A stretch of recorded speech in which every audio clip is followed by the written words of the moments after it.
We are live here at Strip Down Live. We've had a couple of weeks off and we're all refreshed and ready to go. And on top of that, we're now in Highcliffe. That's how important we are. So in the last couple of weeks, we've actually built an Amazon store for Strip Down Live, so you can actually go and buy any bands that play on the show on CD or download their music through the Strip Down Live Amazon store. You'll find links wherever you're watching this, be it on stripdownlive.com or Ustream or whatever. We'll put up links for you. But anyway, the bands still get the same kind of money. We just get a teeny little cut of it so we can actually make money for the show now and again. Now, can I say happy first day of Hanukkah to all our Jewish friends? James will play us in. Thanks very much. As you may or may not have noticed, tonight in the studio, we're really happy to have Fitz and the Tantrums here tonight. So please welcome them to the Strip Down Live studio, and I'll be back in a few minutes to chat to them in between sets. Please welcome Fitz and the Tantrums.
That's actually the first song that we ever wrote for this band.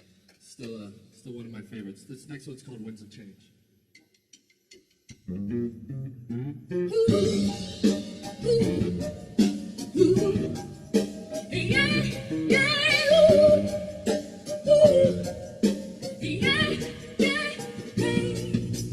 You don't know what you hate, but you're gonna find it's so bad when I'm gone and you're alone.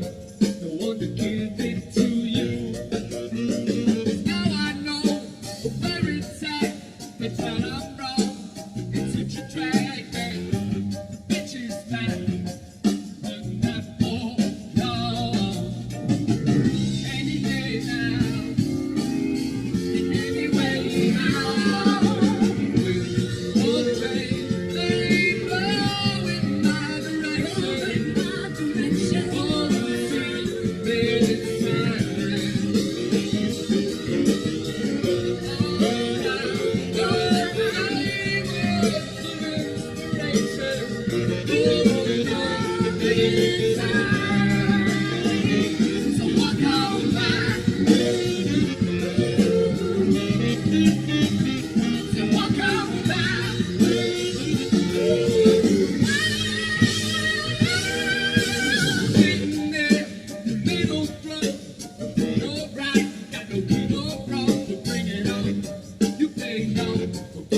time so long. Yeah, never felt this before. I don't feel this anymore, 'cause I don't need this shit going on.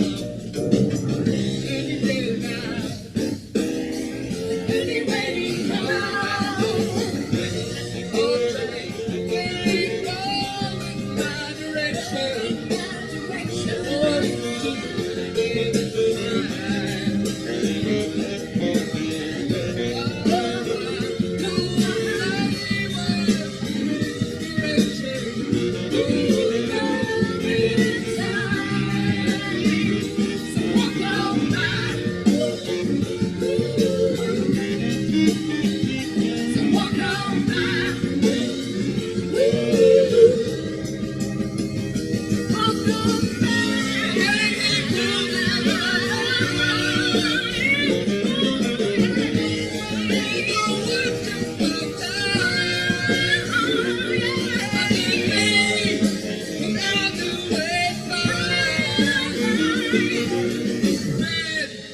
She sees me walk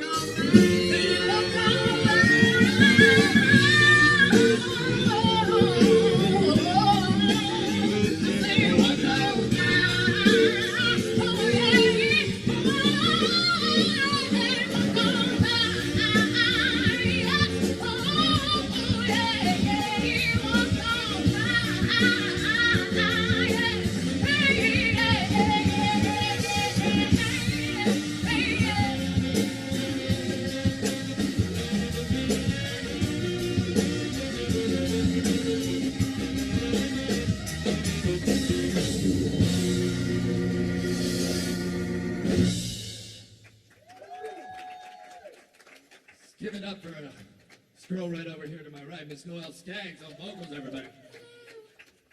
Hello, everyone in TV land, internet world.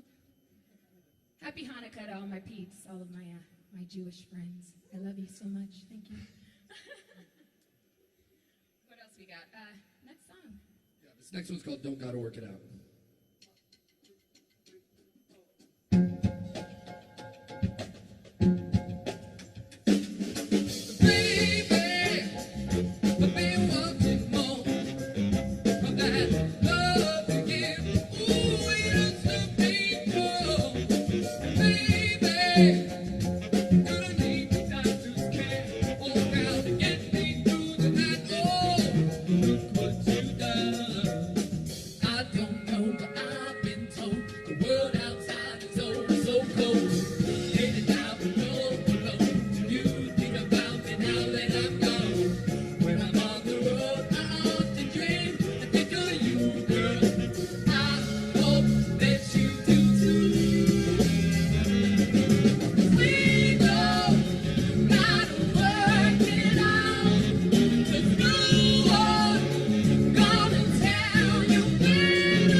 You get to have a drink then.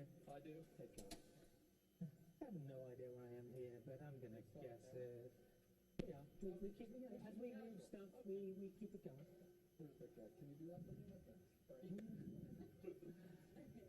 Just look like you're fiddling with his butt, but that's okay.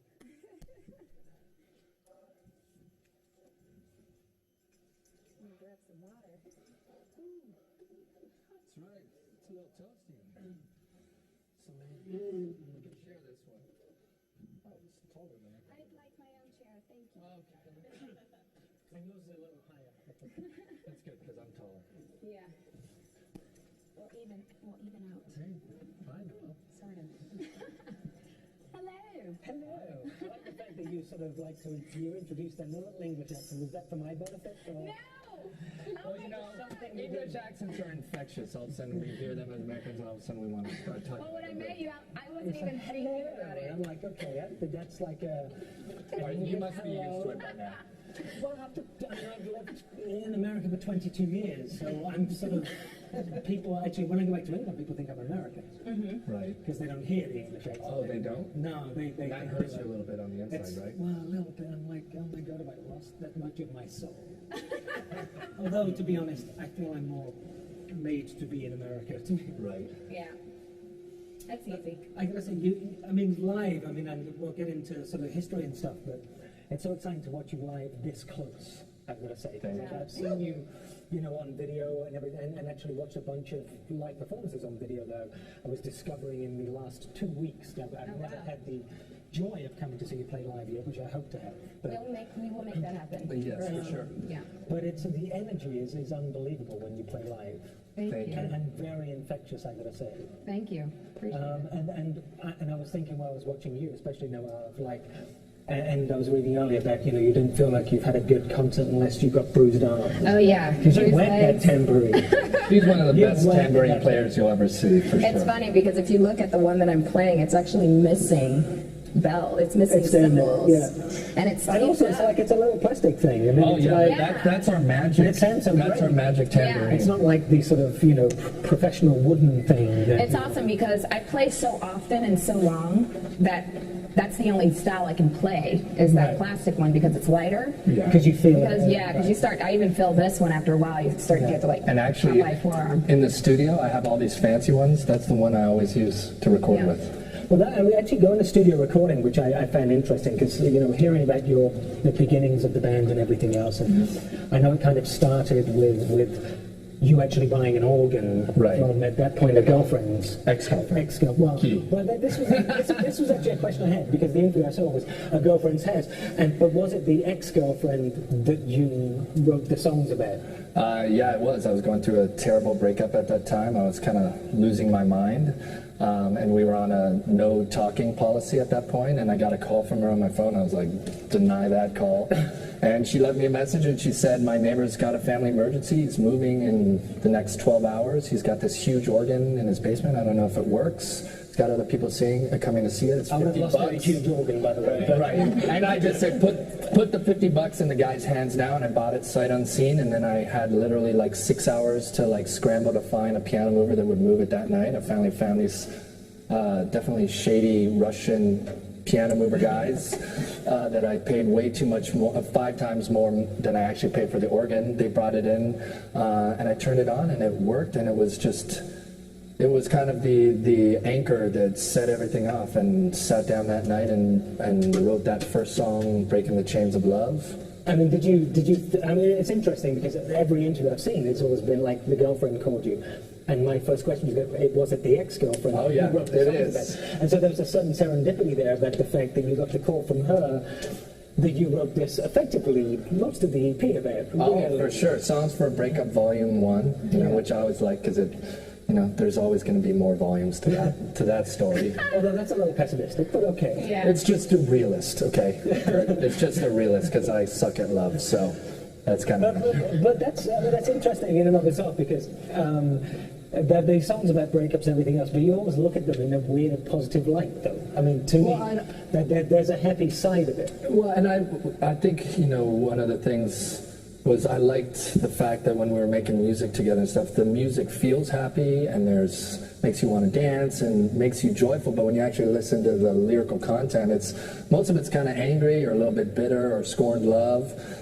So I just like that play, that There's always the up lines, though, that always say that, it's okay. Look, Kurt, if you want to find some hope in that record, you go ahead.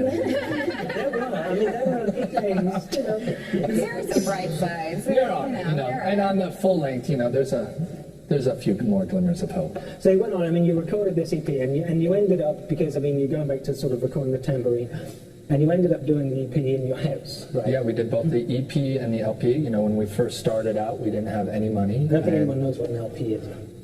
Extended play, long play, which I never got. We had a 5-song little record that we released, and then LP is a full-length traditional, at minimum of 10 songs or whatever, and that's the record picking up the pieces that just came out this last August on Dangerbird Records. We didn't have any money at all to go into a studio, and we just were forced to, to make it in the living room. And that actually is not a really great place to record in. It doesn't sound that great. It's got plaster walls, and quickly found that better than to fight that room was to let that room really be another person, another character on the record. So you can really, when you listen to the record, I can hear the room, and it was a great sort of vibe for us. There was no stress of time crunch. We were able to work, sit outside, have lunch, come back, work. And so when we went to make the full length, it was like, well, this worked so well for us. Why mess with something that was working? Also, isn't there a certain energy that I know you're both fans of kind of Motown, Stax. We all are, for sure. Whatever, but yeah, you can tell musically, and also actually there's a lot of other influences that I hear. There's actually a sort of British Northern soul thing going on as well. And 67 AM radio. Yeah, and also, I hear a little Tears for Fears. No, I don't hear that. I hear some Squitty Poetty or maybe ABC. For sure. Even a little bit of Madness, weirdly enough. But, definitely ABC, for sure. Yeah, ABC I can see. Even Brian Ferry, I see that. Even some Talking Heads and different. It's funny, we get Talking Heads after shows a lot. I'm like, really? I'll take it. But I actually see that in your personality more than anything. Yeah, you're actually a David Byrne. Tall and awkward, is what you're saying, Kurt. No, David Byrne with rhythm is how I prefer to say it, to be honest. The polite British way. Yeah. But didn't you... I know that it was sort of circumstances that made you record in your head. Was there a certain aspect of the fact that the records that you loved, which were Motown Stax records, and if you think back then, there was no technology. It really was. If you listen back to those records, they sound rough as anything, but there's an energy to them. And when if you're capturing the energy. Oh, totally. And if you're kind of an internet geek, you can actually find some of those sessions and the separated parts. And when you listen to those recordings, you're like, that's distorting, that lead vocal's blowing out the mic. But when it all came together, or when they were forced to all track in those little rooms and all the mics were bleeding into it, it just had that sort of, that energy, And I think, for us, we set out, can we capture a little bit of that in our recording? And if we are able to, then it's been a success. And we worked really, really hard on this record. And I think we're all extremely proud of the way it came out, especially because we just had this do-it-yourself. It sounds amazing, and the fact that you took it, and because nowadays it's about taking it to sort of all the other different mediums, which is video and everything else. Does it sound good on those little computers? It sounds fantastic if there's the best place it sounds great on smaller speakers. Well, that's because I was making it just that. Yeah, because it has that energy. And even like the videos that are done in that kind of 60s way, the initial ones, the two that did you actually film those in your home? No, we actually, the first one, the Breaking the Chains, that's us performing live. And LOV. We wanted to capture that sort of period of the old Ed Sullivan type of thing. Film, it looks, but we're actually playing that live, and it's funny because I don't think a lot of people get that when they see it. Live is not the played. See, it says live, Kurt, but you didn't. No, I didn't know. I presume performed live. It was just very well edited as far as visually and stuff. But actually, what that tells me is that obviously the record was done live. There wasn't, there's not like a whole bunch of overdubs and stuff where you spend a lot of time editing. Somewhere in between. Well, I must be honest. You take your best takes, and you're like, yes, exactly. Well, and also working in digital, it's very easy to get tweaker about that stuff. And the longer I've worked on that medium, it's like, leave all the mistakes, leave the ugliness in there, leave the things The that humanity too. exactly, and that sort of helps bring back a little bit of soul back into the recordings. Well, I think that's why we captured so much of that vibe of Motown, because it was so unforced. You listen to all of that music, they were just great players, and they loved doing what they did, you know, so there was no thought into, you know, like there was thought into the song process, of course, but, you know, you're playing this solo, and, you know, he may have done like 11 takes, and he just like, they're all killer, you know. And but it's all about capturing the vibe. Yeah, it's all about the character. It's like which one felt the best. I will always default for a less perfect performance that has energy. Yeah. You know, in choosing takes and in like when we're tracking, we just were in the studio the other day, and it's like, if it has the right spirit and that energy, then we'll live with the little pimples and stuff. Because you did the EP obviously like that, and you, as you said, you went on to do the album like that. You signed to Danger Murder record. And you're like, why spoil a good thing? You know, obviously people like this because of the way it is, because of the energy we captured. Well, and you know, it's like John's, you know, he made these drum parts the other day that he did in his garage with like one microphone, 2 microphones, and it's one of the baddest ass drum sounds I've ever heard, and it totally, you know, he's a fiend for like the Motown sound of the drums and stuff like that, and it just sounded amazing. You know? Do you ever, as an engineer, and we'll go through the whole Pro Tools recording thing because you record on Pro Tools,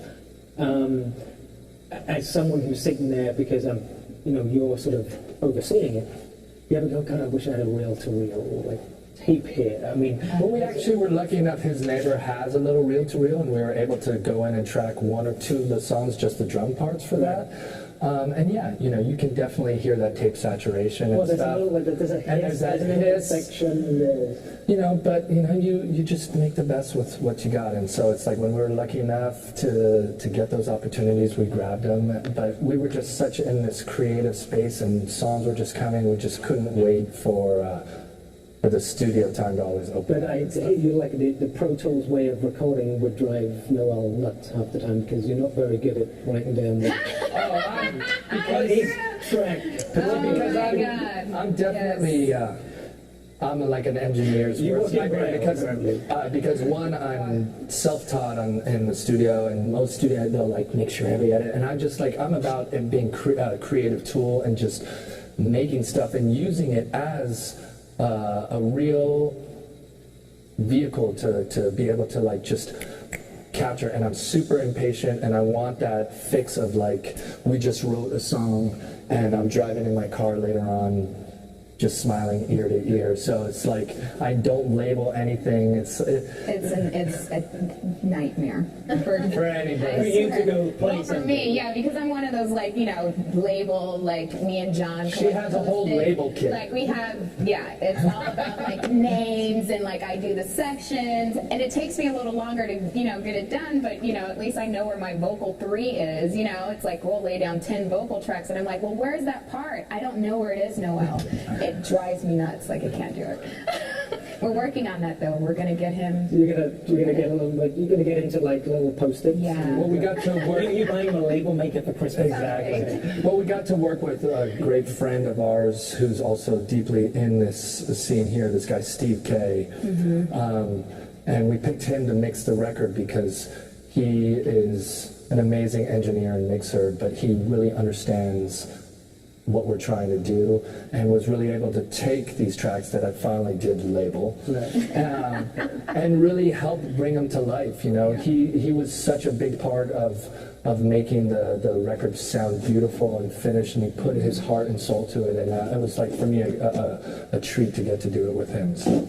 Well, I mean, both. I mean, the EP and the album, which is amazing, and the energy. I mean, I do love the energy. And to actually see it perform live is pretty amazing. This close. Yeah. If only the audience could be this close, but I mean, I've got to say, I did love those one live performances, and we're going to break in a second so you can play a few more songs.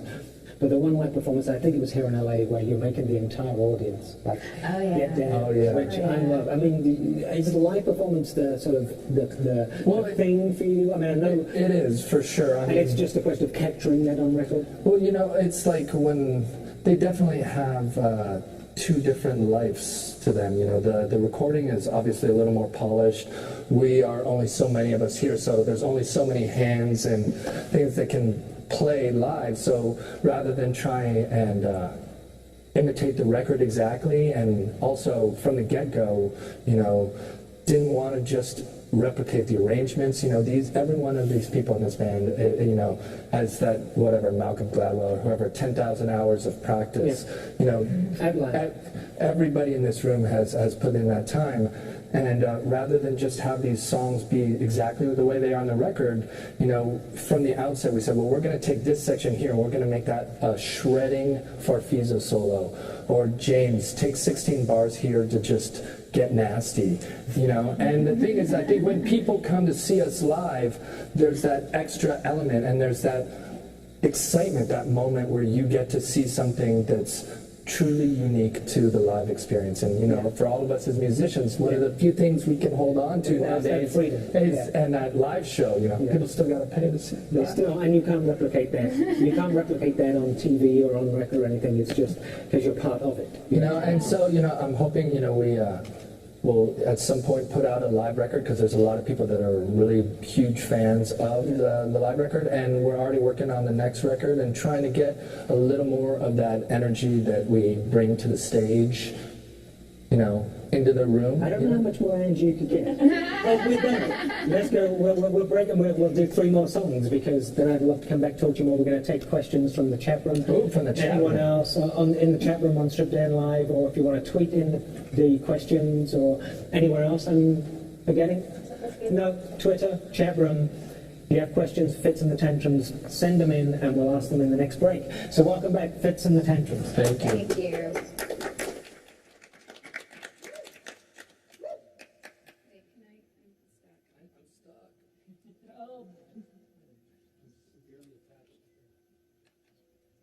We can unattach them. Freedom.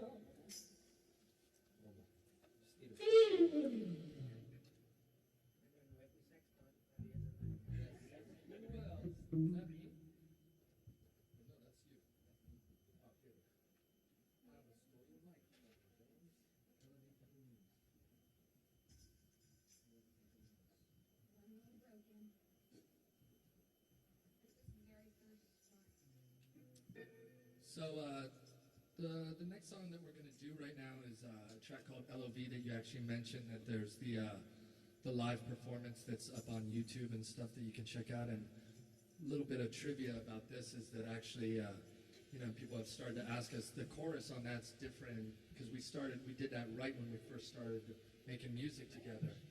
And the bridge is different, so, you know, we didn't want to settle for just the first idea. We wanted the best idea, so there's a little difference between the two. So now we're going to immortalize it for the intranets right here.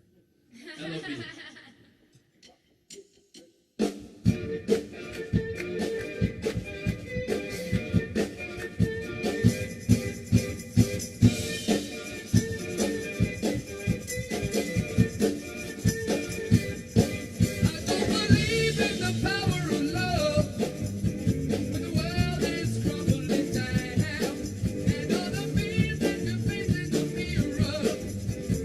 Ooh, baby, look out.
Woo! Give it up for my man right over here. We affectionately call him Mr. Ruzzy Bear. Lets me beat him up every time on that song. He does have bruises. I mean, like that.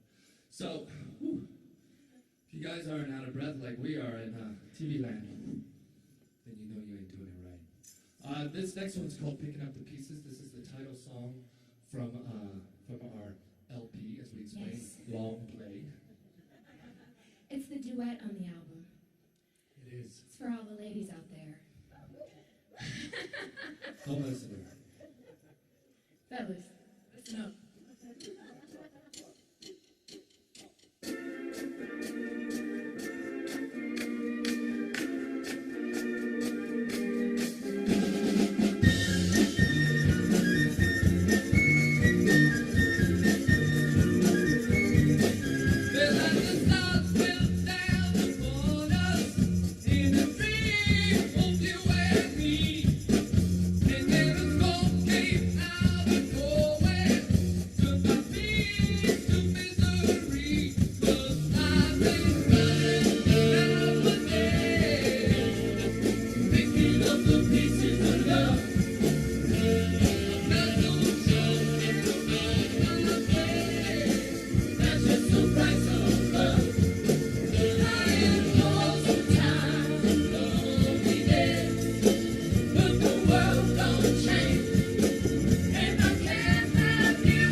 King on flute and saxophone.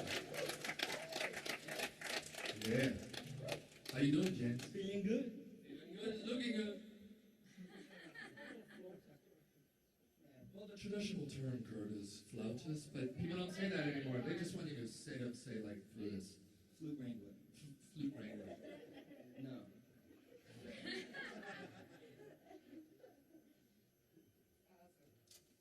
All right, so this next song is for anybody at home that might be feeling a little bit pissed off right now, because I know I am.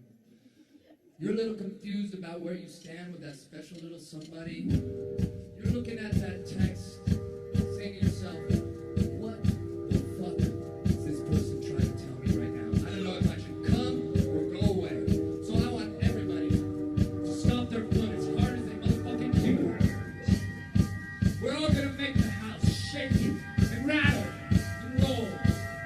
This one's called Blues for You.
fin de notre histoire, toi et moi.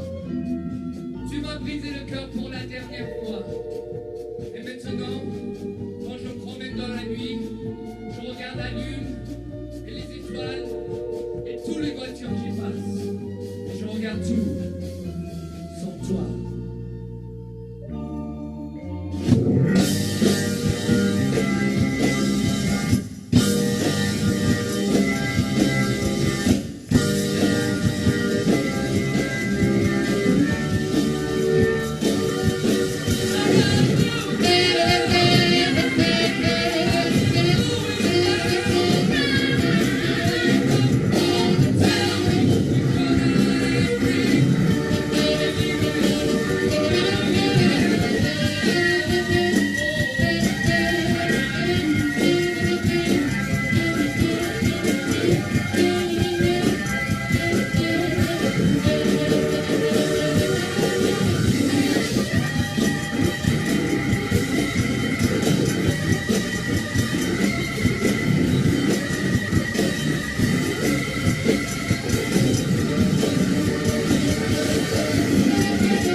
You're schwitzing with that. You're always schwitzing with that. I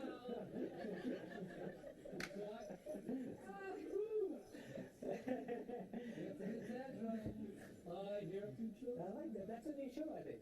You're on with Schwitzing with Fitz. How can I direct your call? How to fuck up a relationship. Remind you like bloodline for people. I gotta say, it's interesting the balance between the two of you. Watching you, because I know you don't have to talk back yet. I'm just going to talk to you. Don't worry. You may want to not want to do that. So you can touch me. You can work the sweat on my leg if you. We're working it out. Okay. Yes. I'll get there. There was a couple of questions after that last song, I gotta say, which was, and actually when you get into a duet, which is interesting because you actually said about your whole thing, especially with your kind of the breakup EP of the male mentor and the male being empowered. And then I'm thinking and there's Noelle giving what she's got, and I'm like, she's giving as good as she gets. Oh, yeah. And so he's doing the RESPECT for men. and how do you feel about that? You're like, you know what, I'm going to give some of it back to you. They can have their say every now and again. But then it comes down to it, the women are the ones listening. We're the ones singing those songs. It's true. We're the ones giving it back to you. I'm like, what is this?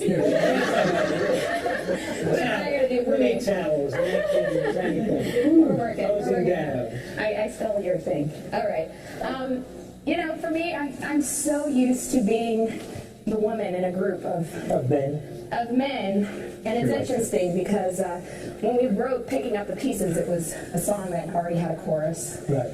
But it was one of those songs that I heard and I was just like, this one's kind of jolly. It's got the light flute sound and, it was really nice to kind of hear that light because I've been listening to so much heavy, money grabbing witch, You are. So it's like, okay, so, how can I lighten the load and make it okay, well, I'm going to be the woman's perspective on this track, And we came up with really great verses for Picking Up the Pieces, which ended up being a duet, Right. Yeah. And I think at the time I wasn't thinking of it in that way, but it was just like, all right, I write a verse for myself too, and Well, I think people really, you don't know when you're watching us live. You don't know if we're gonna make out or we're gonna fist fight. It could go either way. There's some interesting balance there. Where I can imagine like when you're thinking, like, I mean, which is an interesting question. When you get the balance right, there's something kind of special, isn't there? If you're a musician or anyone involved in music, Yes, you sit there and you're absolutely. like, okay, you've got a bunch of people here, and you're like, God, this just feels good. Yeah. This is just right, and whatever it is, it works. It wouldn't work without one or the other. Oh yeah. Well, and that's the way that, you know, this came all about. You know, we made 6 phone calls, and there you have it. You know, and that's never the case. You know, and it was like when the first second we played, it was on. It was electric, and we've been on the road a long time together. And we When you have say a long just, time. well, for us, you know. For you. But I mean, you know, some of us, with the exception, Fitz is the youngest member of me knowing, you know, and Joe as well as Wicks, but James and I knew each other for years. You know, we've known each other from this music scene in LA for a long time, so. And it just keeps getting better, It's you just know. awesome. The more we play, the more we're just on this intuitive level with each other. And No, I mean, I can see when you're playing live, I mean, you kind of, and it is kind of jamming. I mean, I can see that all of this isn't necessarily rehearsed. It's just, I'm feeling it now, let's be going. yeah, And the other thing I was finding interesting about the last set was the fact that, of course, now I'm listening to you talk, I'm like, oh my God, actually, he's kind of French. And, half French. Your mother's French. yes.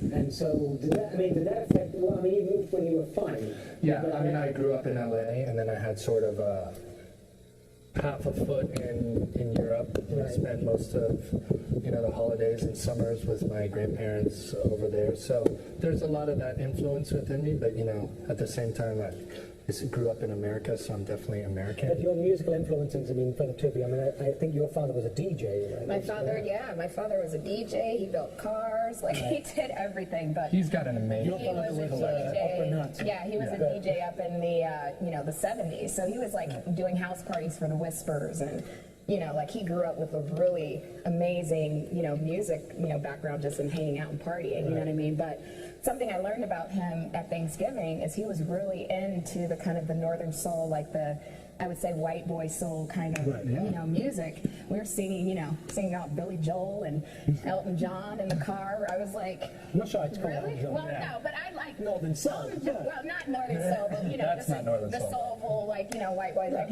you know. Well, I mean, there is interesting parallels between what I kind of grew up. There were certain Northern Soul bands. I mean, Real Essence of Northern Soul in England was kind of a bit before my time. Right. But there was this Northern Soul kind of resurrection, which was kind of like style cancel.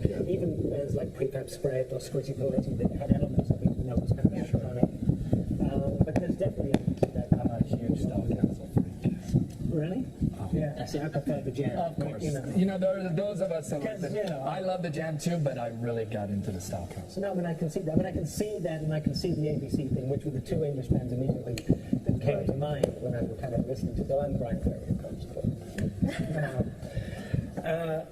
And the other interesting, which like listening to the album specifically, and the fact that it's very much based on in-line stuff, and the energy, and lyrically that kind of energy of sort of love-hate kind of stuff, but the fact that there's actually politics thrown in as well was, for me, refreshing. Right, well that's the track you're obviously referring to is Dear Mr. President, which is one of the tracks that sort of maybe steps out. I mean, I call it a love letter to our president. You know, that's how I was able to conceptually sort of say, okay, that can be with the rest of these songs. You know, it's just sort of, you know, I mean, for everybody, these have been such crazy times economically and stuff, and it was just felt like something, you know, we wanted to do and say, you know, and it's like there was so much For him to step up. yeah, and to live up to the hype and the expectation, you know, and obviously when there's that much expectation around somebody, it's hard for them not to do anything but fail, but, you know. Especially when you go to Washington. Yeah, when I just wish that guy would grow a pair, you know. Well, no, that is the interesting argument. I did say interviews with you, the interesting argument, and then Bill Mayer had the same kind of argument of, like, I wish he was kind of more like George Bush in a way, because he would, like, you know, screw everyone else. He's so thoughtful and intelligent. He's about, like, trying to balance the whole thing. exactly, which is whatever. We don't have to spend our time talking about you don't have to. politics. I mean, but you're talking to me because I'm the person that became an American citizen, Right. so I could vote for him. But I have the, I have the same kind of feeling of kind of just get in there. What is that website that it's called? Like, what the fuck is Obama What done? the fuck is Obama done? Yeah. It's amazing. You gotta check it out. If you're wondering what he's done, If you want to know what he's done, I mean, there's go like to a what the full fuck is list of Obama it. done? But that's the thing. It's like his back is against the wall with the people that stand to lose money. Oh, absolutely. He took on health care, he got something passed. It's going to take a lot of money out of people's pockets.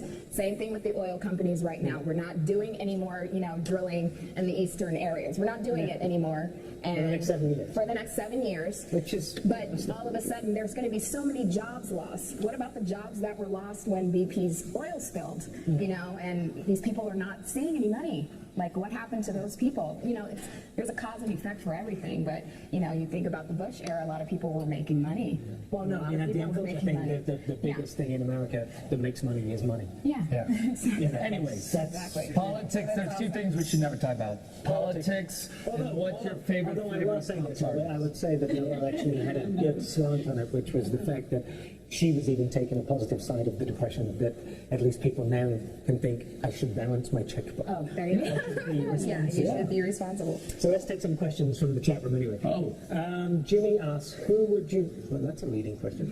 Who would you love to play with? No. Although you have the same kind of, you have the same answer that I do, which is Zoe Deschanel, but... It's like you're inside my head, Kurt. No, well, for us, we already got to do one of those things, which was a huge Daryl Hall for sure, and we got to tour with Sharon Jones and the Dot Kings, which was amazing. And watching that band, they're incredible players, and she's one of the best performers you'll ever see. And I just love her story and how much success she's having now, and it's not because of whether the music industry wants her or not, it's because she's doing something that's connecting with people. And we feel a lot of that affinity, it's like we're here with you right now or having any of these things because it's like just regular people are into the record and they're passionate about telling their five and everyone does, and it does pass on through social media. Saying like when you played a little gig one time, someone came over to Texas from somewhere, wherever it was. I mean, people drive. Kurt, I gotta say I'm impressed you've done your research. I'd like to think I'm at least attentive. Anyway, as I was saying, we're going to lead on from there, actually. Oh, actually, I was going to ask you what it was like, because, obviously, when you say you've been playing for quite a while, but it's only been a few years, a couple of years. And to go from where you started, which is effectively doing this EP in your living room, to sort of then, the guy from Room 5, found you through some tattoo artist, and then you went on tour. So from that to like playing in Red Rocks in Denver and these bigger gigs and everything, it's happened pretty quickly. And then now it's sort of like the Desperate Housewives thing, the HTC phone. You're now seen on TV in different elements. It's actually a pretty quick ride. Oh, trust but for all of us, it's like that 10,000 hours of work. You put in the work beforehand. Yeah, and it has been amazingly fast. When we did Red Rocks in Colorado, we had, I think, played 8 shows. Right. And then we got taken out on tour, and we're standing out on tour with Hepcat and Flogging Molly at Red Rocks. Yeah. It was a magical night, and it was freezing the day before and freezing the day after, and it was like warm and wind blowing, and we were just looking out at Red Rocks, which immortalized by the famous U2 video. No, it's an amazing place. We played there, but it's it's interesting. But I guess I think that if you do it when you've been around, like have done stuff for a while, and then you get to do it, maybe you can kind of be more objective about it, as opposed to just going, oh my God. Yeah. Yeah, but for me personally, every moment, every day, there's another dream is coming true. We just did a tour down the West Coast. We sold out in Seattle. Amazing response. We got to play at radio stations. We worked our way down the coast, and we came back to LA, and we had our sort of homecoming. We played at the El Rey Theater, and we didn't even know if anybody would come or not. And it sold out, and it was over capacity, and we you know, both her and I were getting over colds. I woke up that morning, I couldn't sing. I was in a panic attack. I called her. I'm like, what do I do? She's like, oh, you do this, this, this, this, and this, and this for this man, and you know. And we got on stage, and people went crazy, and we played a couple songs, and I went to talk to the audience for the first time, and they were going crazy. And I almost started crying because it was, for me, like as a Angelino growing up here, I've seen so many bands, and it's like, we're here on this stage doing this right now, and you all showed up to see us, and they just went crazy, and it was a It can really... get you over a sickness like that. It does give you that extra little push. That and a really B12 lost my shot. voice Better that than night, B12. yeah. B12 is the key. Speeds for us. A lot has happened for you in the past year. What have been some of your wow moments in that time? That was definitely I think we just covered that one. Okay. Yeah, that was another. Steves, we love you. Next question. Whiskey. Where are you guys from, and what brought you all together? A lot of us are Cali locals. Yeah. James King, Joe Carnes, he's like a Topanga dude. Introduce the band there, by the way. And by the way, the criteria to join the band is your name has to start with Start with A. a Okay, so that's James King, Joe Carnes, John Wicks, and Jeremy Razumna. And the only one kind of like bastard child is this guy right here. We call him the captain, but he's the non-local New Orleans / Seattle. And I gotta claim my hometown. I was born in Denver, Colorado. Whatever, I can't pass it. completely take props for being in LA. I wasn't born here. Neither was I. Have to own my hometown. But you still claim you're French, so I can claim I'm from Denver. Will there be a song? Street Mission asks, will there be a songs for For Breakup Volume 2. Knowing my luck, probably. But for me, the title was more just sort of a wink and a nod. That it was sort of Well, like. that's funny, man. I was trying to think of what title did that remind me of, and I only came back to Reasons to Be Cheerful Part 3. I don't know why that hit me, but it was like there was a title there and then I was like, oh yeah, enjoy. I guess that was good. No, there's no question from outro from Chair. Okay, I think we're going to get into the last song, so I guess I'm doing the outro from Chair. This is no question from outro from Chair. This is outro from Chair. So this is us saying goodbye, I think. And I would love to thank Fitz and the Tantrums for coming tonight. They are. And if you do get a chance to see them live, do go see them. He says, working the symbol. Because everything I've seen has been amazing, and tonight watching them this close, they are pretty damn stunning live. So again, visit the Amazon store if you want to buy any of the stuff from the bands that are on this show. Just means we get a little cut from Amazon for selling those things. The band doesn't affect the bands. You still all get what you get. Amazon just gives us a little bit. And the next show is December the 15th. Next week we're off. December the 15th, we have our friends, or my friends, the Friendly Indians. If you watch the TV show Psych, you may know of them. So that's in 2 weeks' time. But until then, a real big thanks for Fitz and Tantrums coming tonight. Thank you so much for And having it's us. been fantastic having you both. Thank you. Thank you very much. And all the J's. And I will say goodnight until 2 weeks' time, and I'll leave you with Fitz and the Tantrums. I don't need this anymore. I must unplug. The mic off completely.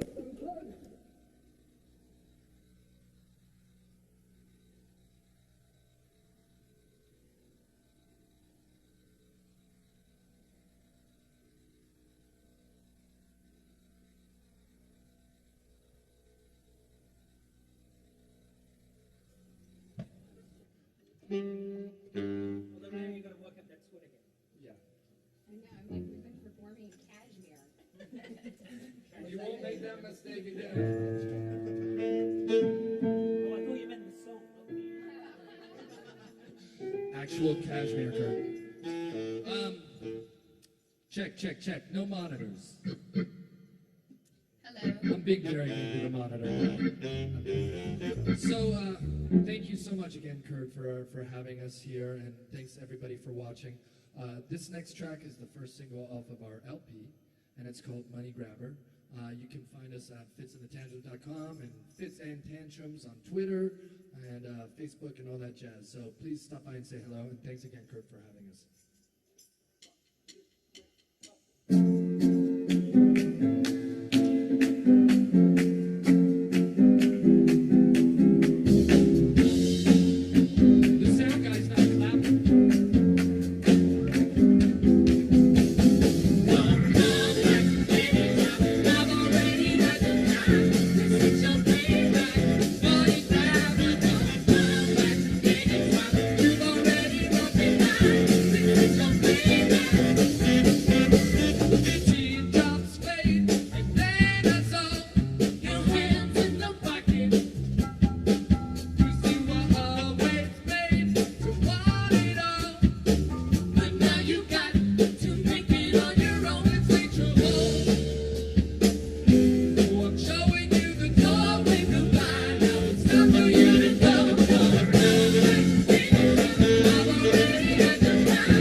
Just cause Kurt liked this so much, we're gonna see if we can get the whole wide world web down a little low with us. We like to get a little low, people.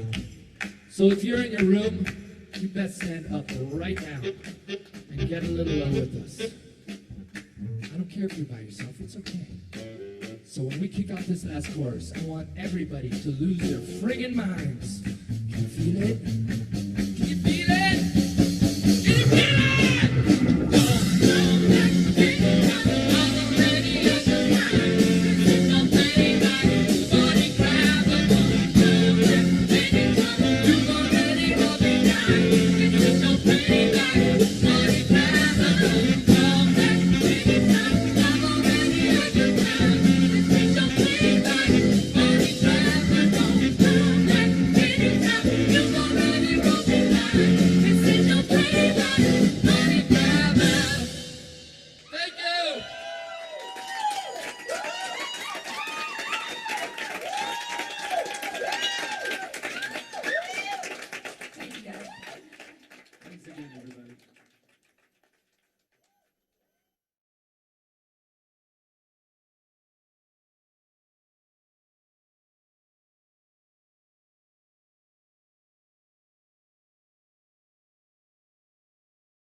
When you came to me, you say you love me. When you tend to go, you make up their story. The broken heart you brought to my life, the bitter taste of a shameful life. Why you lied to me at the day you came?